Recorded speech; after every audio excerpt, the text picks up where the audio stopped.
عذاب وجدان نگیر، من حلالت کردم. برو و دستاشو بگیر، من حلالت کردم. تو خیانت کردی، من حلالت کردم.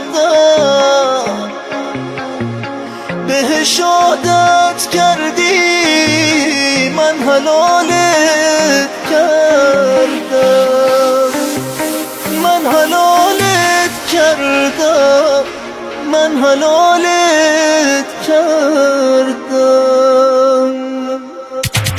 دست